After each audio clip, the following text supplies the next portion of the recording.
معزز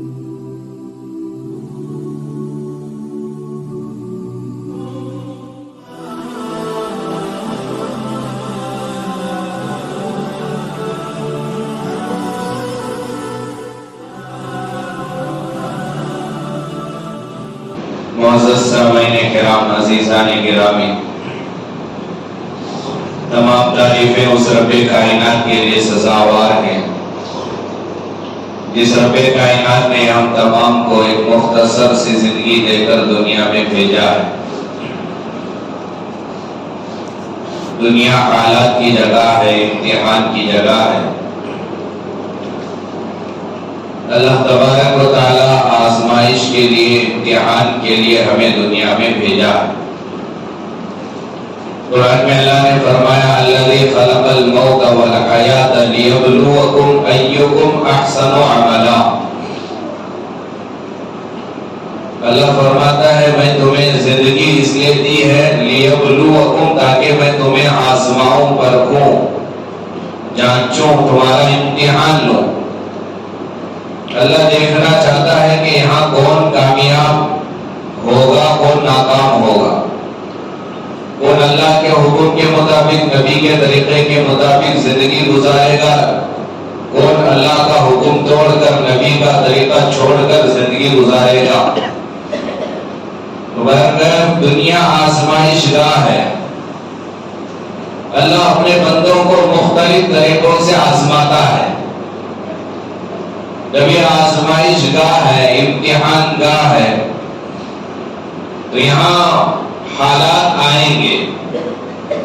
کبھی انفرادی زندگی میں حالات آئیں گے تو کبھی اجتماعی زندگی میں حالات آئیں گے، کبھی کسی فرد پر حالات آئیں گے، کبھی کسی جماعت پر حالات آئیں گے، کبھی اپنوں کی جانب سے اللہ تعالیٰ آزمائش میں مبتلا کرے گا، کبھی غیروں کی جانب سے اللہ حالات لا کر اللہ ہمارا امتحان لے گا۔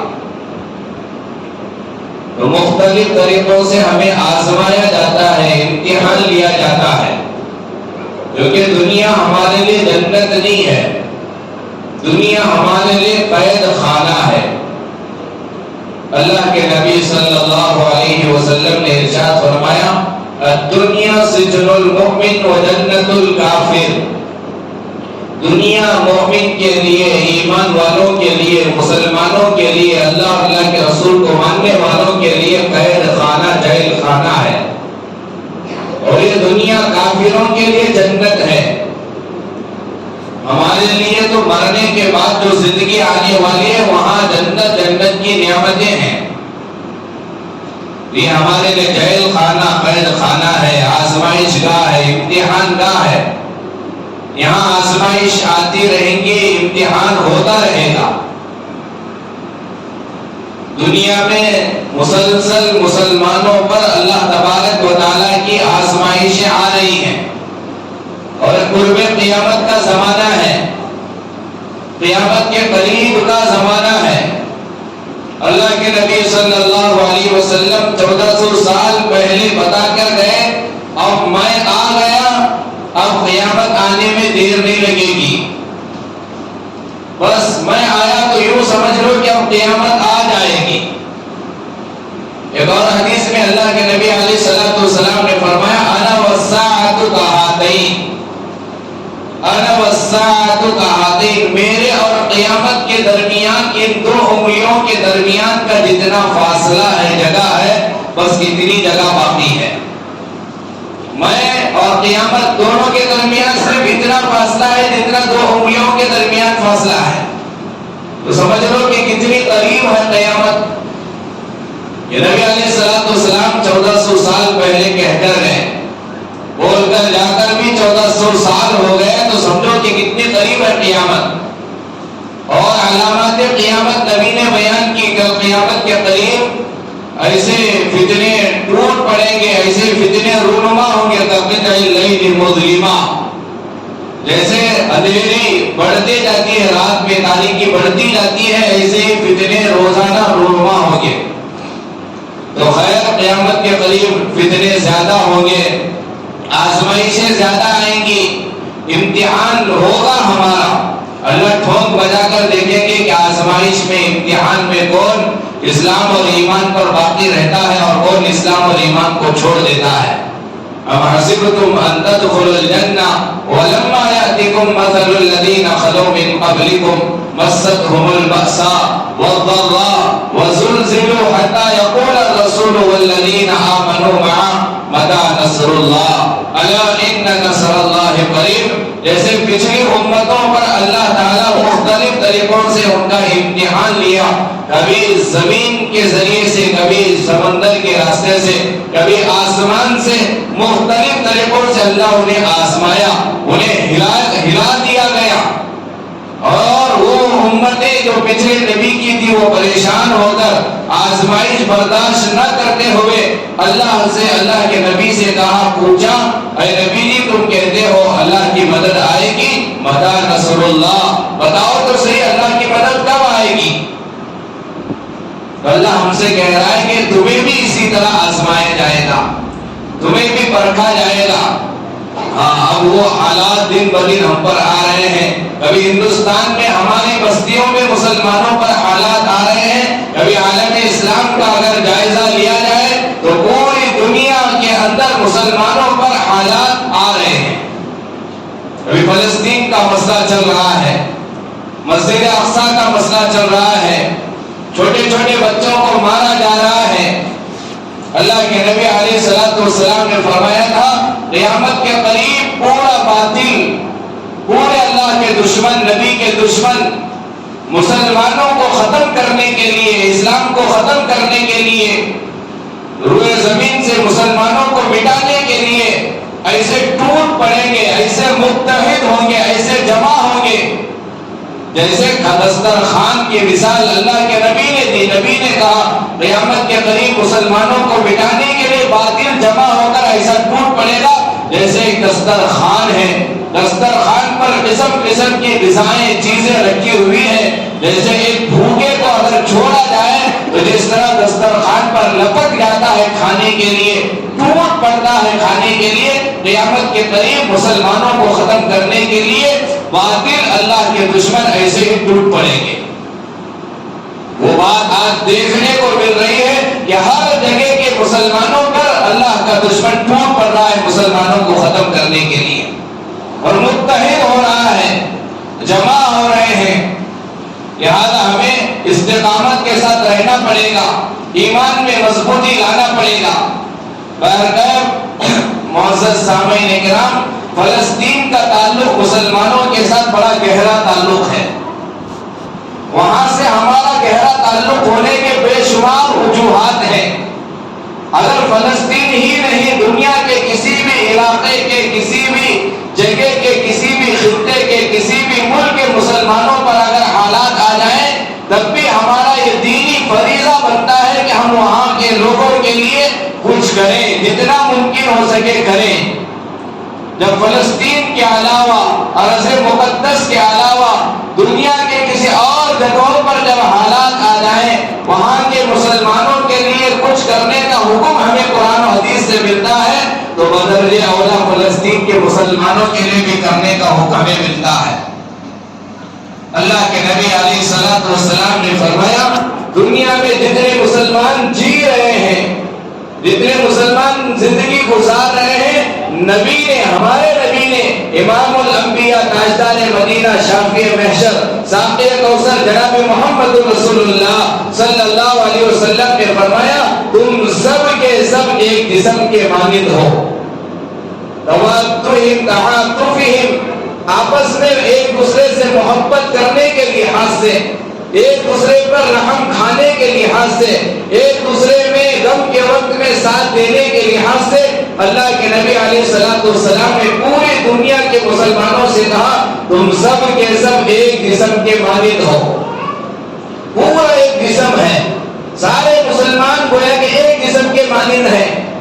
آگے اللہ کے نبی علیہ السلام نے فرمایا جسم کے کسی عضو کو کوئی تکلیف پہنچتی ہے، مثال کے طور پر اگر ہاتھ کو کوئی تکلیف پہنچے، آنکھ کو کوئی تکلیف پہنچے، سر کو کوئی تکلیف پہنچے، پیر کو کوئی تکلیف پہنچے، جسم کے کسی عضو کو تکلیف پہنچے تو پورا جسم متحرک ہو جاتا ہے. پورا جسم حرکت میں آتا ہے. ایسا کبھی نہیں ہوتا کہ ہاتھ میں درد ہوگا اور آنکھ ناک کان دوسرا جسم کے اعضاء ہاتھ سے کہہ رہے ہیں کہ بھئی تیرے ہاتھ تجھ میں درد ہو رہا ہے, ہاسپٹل تو اکیلے چلا جا, ہم نہیں آئیں گے. ایسا کبھی ہوتا ہے؟ ہاتھ میں درد ہوا, اب اس ہاتھ کو ہاسپٹل دکھانے کے لیے پورا جسم جا رہا ہے, آنکھ بھی جا رہی ہے, پیر بھی جا رہا ہے, جسم کا ایک ایک عضو جا رہا ہے, سارا جسم متحرک ہو گیا, فعال ہو گیا. تو جسم کے ایک عضو کو جب تکلیف ہوتی ہے تو پورا جسم متحرک ہوتا ہے, حرکت میں آتا ہے.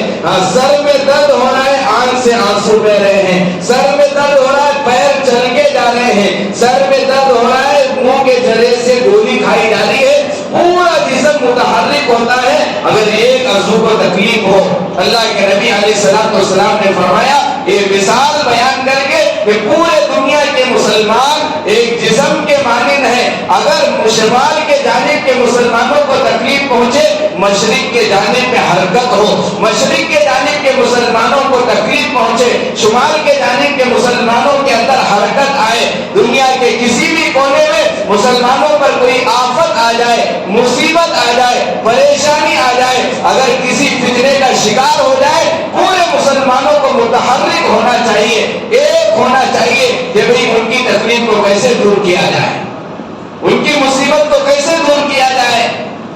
یہ تو نبی نے کہا کہ جب کسی علاقے کے مسلمانوں پر حالات آتے ہیں, ان حالات کو دور کرنے کے لیے سارے مسلمان متحرک ہونا چاہیے. جیسے ایک عضو کو تکلیف پہنچتی ہے تو دوسرا عضو متحرک ہوتا ہے.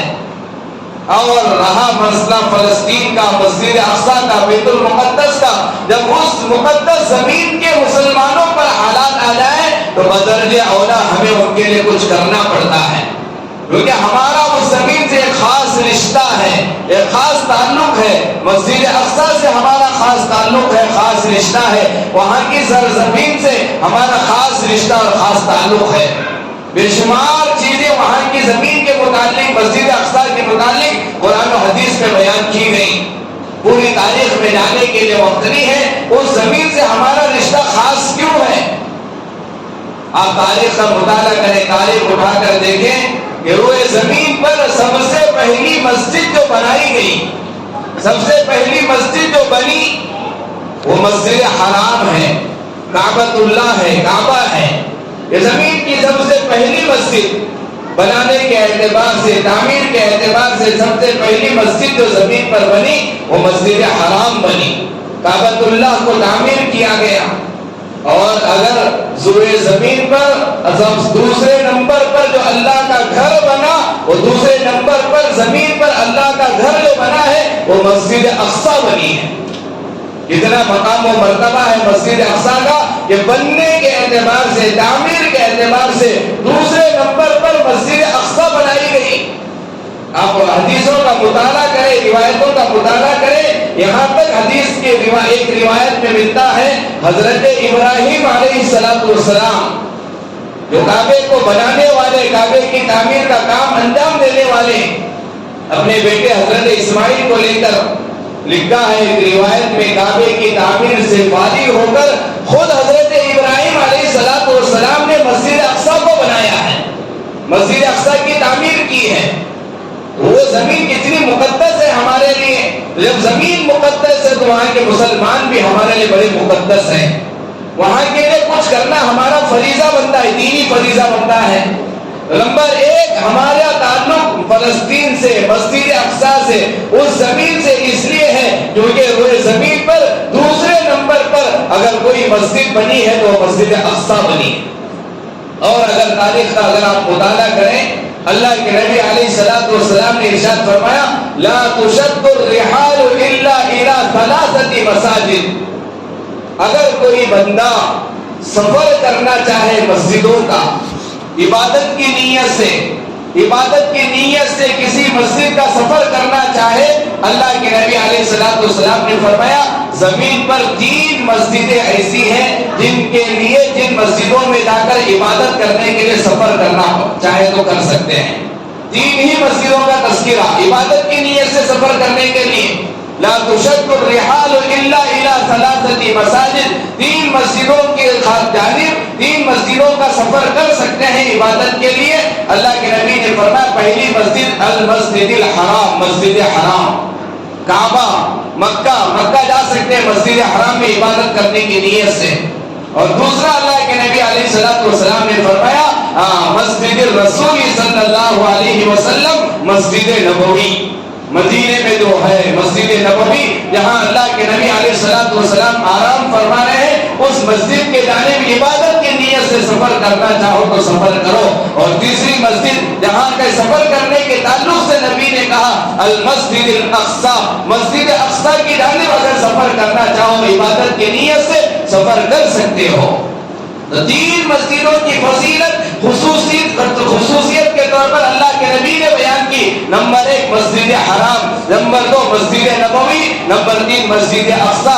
محدثین نے لکھا ہے فضیلت کے اعتبار سے دنیا میں جتنے لاکھوں کروڑوں مسجدیں آباد ہیں، ساری مسجدوں میں سب سے پہلا اگر کسی کو مقام و مرتبہ حاصل ہے تو وہ مسجد حرام کو حاصل ہے۔ مسجد حرام کے بعد دوسرے نمبر پر ساری مسجدوں میں اگر مقام و مرتبہ کسی مسجد کو حاصل ہے تو مسجد نبوی اللہ کے نبی علیہ الصلوۃ والسلام کی مسجد کو حاصل ہے۔ اور ساری مسجدوں میں تیسرے نمبر پر اگر کسی مسجد کو مقام و مرتبہ حاصل ہے تو مسجد اقصی کو حاصل ہے۔ اس لیے ہمارا تعلق فلسطین سے بڑا گہرا تعلق ہے۔ تو نمبر 1 روئے زمین پر، دوسرے نمبر پر مسجد اقصی کی تعمیر کا کام ہوا، اور فضیلت کے اعتبار سے تیسرے نمبر پر مسجد اقصی کا نمبر آتا ہے۔ اللہ کے نبی علیہ الصلوۃ والسلام نے مسجد اقصی کی فضیلت جب بیان کی، ایک صحابی نے اللہ کے نبی سے سوال کیا، اے اللہ کے نبی صلی اللہ علیہ وسلم، اگر میرے پاس اتنا مال و دولت نہیں ہے، اگر میرے پاس اتنے اسباب موجود نہیں ہے کہ میں مسجد اقصی جاؤں، وہاں جا کر نماز پڑھوں، اللہ کے نبی علیہ الصلوۃ والسلام نے فرمایا کہ تم اگر وہاں نہیں جا سکتے ہو تو کم از کم تھوڑا سمجھو سوچو، جہاں کے حالات بگڑے ہیں، فلسطین پر جو حالات آئے، مسجد اقصی بیت المقدس پر جو حالات آئے ہیں، وہاں کی فضیلت کتنی بڑی ہے۔ نبی سے سوال کیا ہے، صحابی رسول نے پوچھا اگر میں مسجد اقصی نہ جا سکوں، اگر میں وہاں نہ پہنچ سکوں، تو اللہ کے نبی نے کہا اور صحابی سے کہا کہ اگر تم مسجد اقصی نہ جا سکو، فلسطین نہ جا سکو، وہاں جا کر نماز نہ پڑھ سکو، تو نبی نے کہا کم از کم تم وہاں کے لیے تیل بھیجو، تاکہ مسجد اقصی کا چراغ جلانے میں وہ تمہارا تیل استعمال ہو جائے۔ کتنی فضیلت ہے مسجد اقصی کی، بیت المقدس کی، ملک شام کی۔ اللہ کے نبی سے ایک صحابی نے اور سوال کیا، اللہ کے نبی اگر یہاں مدینے میں فتنے رونما ہو جائیں اور جہاں ہم زندگی گزار رہے ہیں اگر ہم فتنوں کے شکار ہو جائیں، فتنوں میں مبتلا ہو جائیں، تو ہم اپنا علاقہ چھوڑ کر کہاں چلے جائیں؟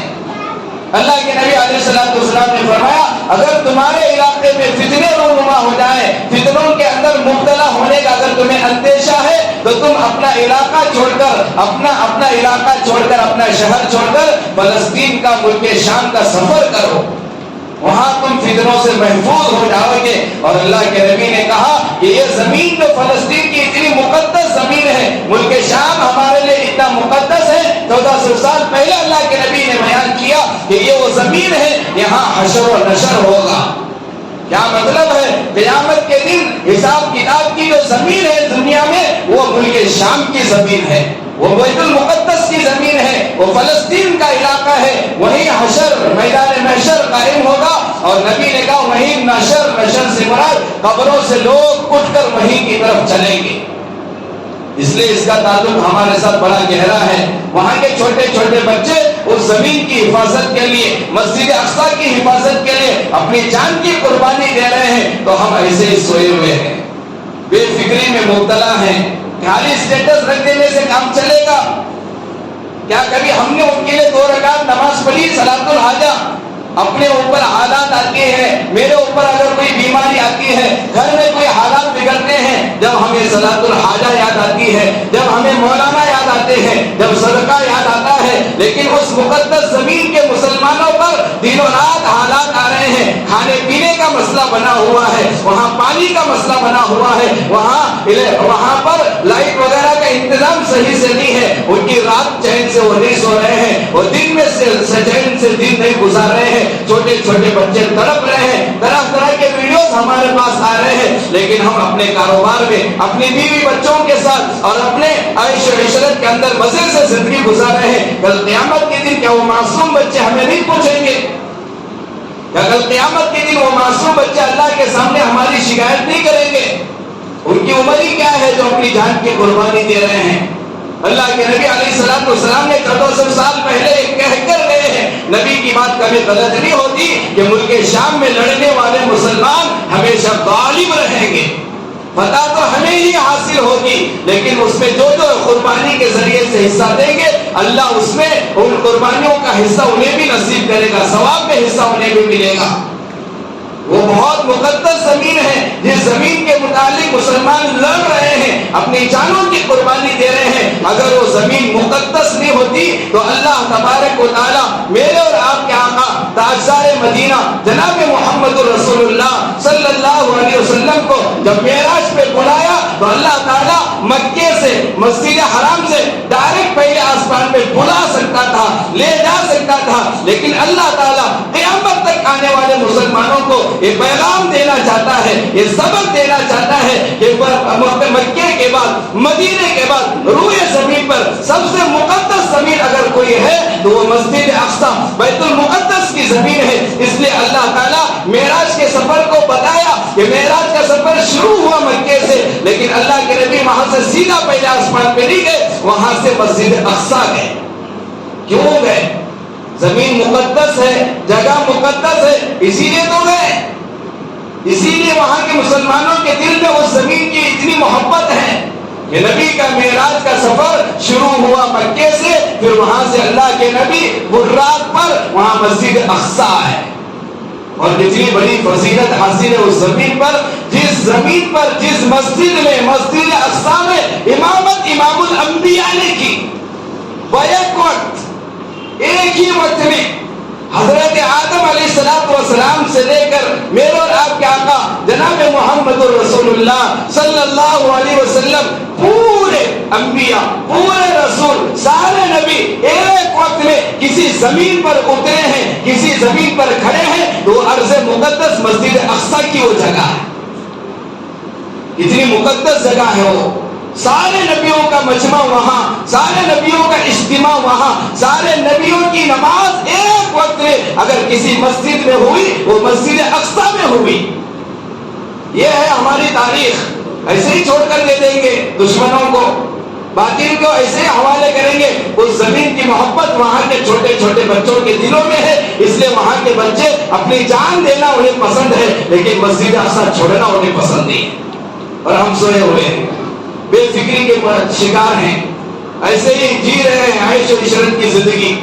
وہاں کے لوگ پریشان ہیں۔ نہیں میرے دوستو، وہاں وہ زمین بڑی مقدس زمین ہے، وہ ایسی مقدس زمین ہے جس زمین کے بارے میں کہا جاتا ہے مسکن انبیاء، حضرات انبیاء علیہ السلام کی رہنے کی جگہ، آنے کی جگہ۔ حضرت داؤد کا تذکرہ جہاں آتا، حضرت داؤد علیہ السلام اپنا علاقہ چھوڑ کر جس زمین کی طرف ہجرت کیے وہ مسجد اقصی ہی کی طرف ہجرت کیے، ملک شام ہی کی طرف ہجرت کیے۔ حضرت سلیمان علیہ السلام کی ہجرت کی جگہ وہ بھی بیت المقدس ملک شام وہی کی طرف حضرت سلیمان نے ہجرت کی، حضرت داؤد نے ہجرت کی، حضرت عیسیٰ علیہ السلام نے ہجرت کی۔ آج بھی حضرت موسیٰ علیہ السلام اور بہت سارے انبیاء علیہ السلام کی قبریں اسی پاک زمین پر ہے، اور قرآن نے کہا وہ زمین برکتوں والی زمین ہے، بے شمار فضیلتیں۔ اللہ کے نبی علیہ السلام کو جیسے ہی نبوت ملی، نماز فرض ہوئی، 16 مہینے تک نبی نے جس مسجد کی طرف وہ رخ کر کے نماز پڑھا وہ مسجد اقصی ہے۔ یہ ہمارا قبلہ اول ہے، بے شمار فضیلتیں اس جگہ کی آئی ہیں۔ آج وہاں کے مسلمان پریشان ہیں، وہاں کی مستورات پریشان ہیں، بچے پریشان ہیں، ساری قوم وہاں کی پریشان ہے، دن و رات ان پر بمباری ہو رہی ہے، وہاں کے چھوٹے چھوٹے بچوں کی جانیں چلی جا رہی ہیں۔ ایسے وقت میں ہماری ایک ذمہ داری بنتی ہے، ہم وہاں نہیں جا سکتے تو کیا ہوا، یہاں رہ کر جو کچھ کرنا ہے وہ تو کر سکتی۔ سب سے پہلا کام ہمیں کیا کرنا پڑے گا؟ اسرائیل کے جتنی بھی مصنوعات ہیں، اسرائیل کے جو بھی پروڈکٹ ہیں، سارے پروڈکٹ کا استعمال کرنا چھوڑ دینا ہے. چھوڑیں گے انشاءاللہ.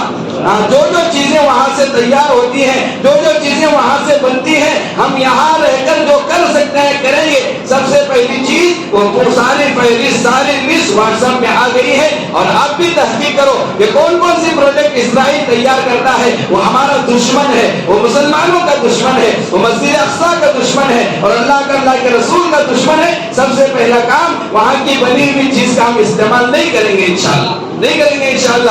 اور دوسرا کام، ہم جیسے ہمارے اوپر کوئی مصیبت آتی ہے ہم دعا مانگتے ہیں. دعا مومن کا ہتھیار ہے. اللہ نے ہمیں دعا کو ہتھیار کے طور پر دیا ہے. نیت کرو کم سے کم روزانہ ان مسلمانوں کے لیے، نہتے مسلمانوں کے 2 رکعت صلاۃ الحاجہ پڑھ کر اللہ سے کہیں گے اے اللہ ہم وہاں جا نہیں سکتے، اے اللہ اگر تو ہمیں طاقت دیا، اسباب مہیا کیا، ہم وہاں جا کر ان مسلمانوں کے ساتھ کھڑے ہو کر ہم بھی لڑنے کی خواہش رکھتے ہیں، لیکن اسباب نہیں ہے، اے اللہ جا نہیں سکتے، لیکن اے اللہ ہم یہاں سے دعا کر رہے ہیں، اے اللہ تو ہماری دعاؤں کو قبول کر. دوسرا کام آپ دعا کرو، رو ان مسلمانوں کے لیے اور بچوں کے لیے اور معصوم بچوں کے لیے رو، اور رو کر اللہ سے دعا کرو. اور تیسرا کام، پیر اور جمعرات کے دن اور جب ممکن ہو سکے روزہ رکھو.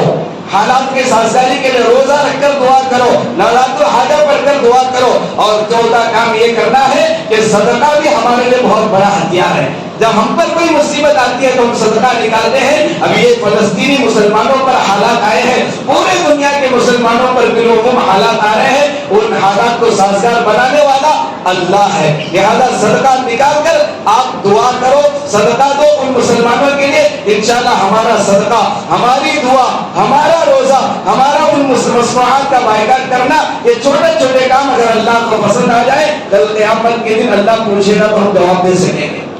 اللہ پوچھے گا تو ہم بول سکیں گے اللہ جتنی میری طاقت تھی میں سب کچھ کیا. اللہ صدقہ دینے کی طاقت تھی صدقہ دیا، اللہ دعا کرنے کی طاقت تھی دعا کیا، اللہ روزہ رکھنے کی طاقت تھی میں روزہ رکھا، اللہ ان کے بنائے ہوئے چیزوں کو چھوڑ دینے کی میری طاقت تھی میں چھوڑ دیا. اور افسوس کی بات یہ ہے، افسوس کی بات یہ ہے، جب سے یہ فلسطین اور اسرائیل کا مسئلہ چل رہا ہے اس وقت سے لے کر اب تک قریب تک ہماری ہندوستان کی حکومت کا موقف کیا تھا کہ ہمیشہ فلسطینیوں کے ساتھ کھڑی ہوتی تھی. لیکن یہ موجودہ حکومت مسلمانوں سے اتنی دشمنی کر رہی ہے، اتنی دشمنی کر رہی ہے، یہاں تک کہ یہ بی جے پی کا اس سے پہلے اٹل بہاری واجپئی تک کا اگر تم تاریخ کا مطالعہ کریں یہ سب فلسطینیوں کی حمایت میں تھے، فلسطینیوں کو ساتھ دینے کے بارے میں بات کرتے تھے. لیکن آج کا ہمارا پی ایم یہ کہتا ہے کہ ہم اسرائیل کے ساتھ کھڑے ہیں. لہذا جو سیاست میں ہیں، جو لکھ سکتے ہیں، جو بول سکتے ہیں، جن کا اختیار اچھے سے سیاست میں ہے، وہ بتائیں ان حکومت والوں کو کہ یہ اسرائیل فلسطین کی زمین پر قبضہ کیا ہوا ہے. جس طرح ہم انگریزوں کو یہاں بھگانے کے لیے جد و جہد کیے، ہمارا جد و جہاد کرنا، ہمارا جہاد کرنا جس طرح جائز تھا، اسی طرح فلسطینیوں کا اسرائیل کو بھگانے کے لیے، اسرائیل کو ہٹانے کے لیے، ان کی مقبوضہ زمین حاصل کرنے کے لیے جو محنت و مجاہدہ کر رہی ہے وہ بھی درست ہے. لہذا جو سیاست میں ہے وہ سیاسی میدان کے اندر اپنی محنت کو کریں، اپنی بات کو رکھیں. اگر اس طرح کی محنت کریں گے انشاءاللہ وہاں کے حالات سازگار ہو نہ ہو، اللہ کے یہاں پکڑ جانے سے ہم محفوظ ہو جائیں گے. اللہ تعالیٰ سے دعا ہے اللہ تعالیٰ ہم تمام کو کئی باتوں پر عمل کی توفیق نصیب فرمائے. آمین. وآخر دعوانا